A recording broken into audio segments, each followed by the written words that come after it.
Pak Susno, tadi yang Anda sebutkan bahwa ini ada niatan membunuh gitu untuk ketika kejadian yang menimpa Andri Yunus ini. Dengan kemudian ada dari pelaku CCTV mungkin ada yang tidak pakai masker, kemudian ada yang pakai masker tapi cuma sebagian, walaupun kemudian tidak terlalu jelas terlihat di CCTV, apakah ini kemudian memang bisa kita pastikan ini terorganisasi secara baik dan juga ada dalang di balik ini semua? Iya, yang pertama kita lihat kejadian ini bukan kriminalitas biasa untuk melakukan pencurian terkait dengan ekonomi atau mengambil benda, bukan untuk mencuri sepeda motor atau untuk mencuri harta yang melekat pada korban, bukan. Nah, kalau bukan itu berarti ada tujuan tertentu. Nah, karena ada tujuan tertentu, saya yakin bahwa bukanlah masalahnya dendam pribadi antara pelaku dengan si korban.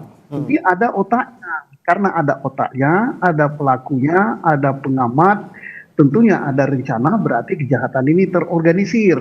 Jelas terorganisir, kejahatan berencana.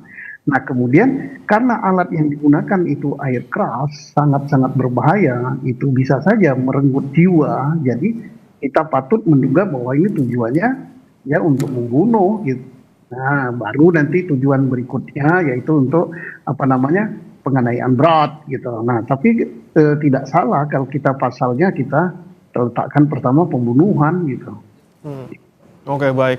Ini itu tadi ya, motifnya bisa kita lihat dari tidak soal ekonomi, tapi pasti ada motif lainnya dan tentunya ada dalang di balik ini semua.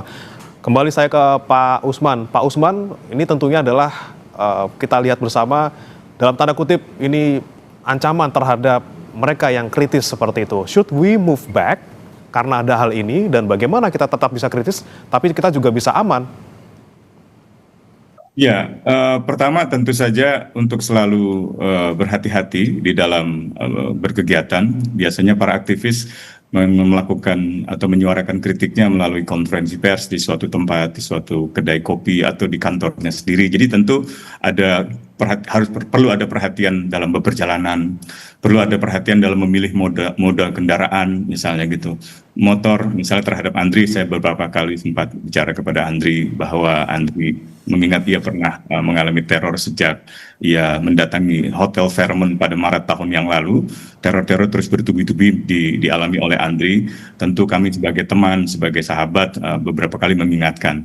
Nah, meskipun demikian situasi ini ternyata tidak bisa kami cegah juga gitu. Ada beberapa hal lain, misalnya menyangkut keamanan keselamatan kantor, atau misalnya ketersediaan kamera CCTV itu di setiap kantor, di rumah juga. Bahkan kemarin juga kami menerima informasi bahwa kantor yang juga merupakan jaringan kontras di Yogyakarta, yaitu Social Movement Institute, itu mendapatkan kiriman ular gitu ya.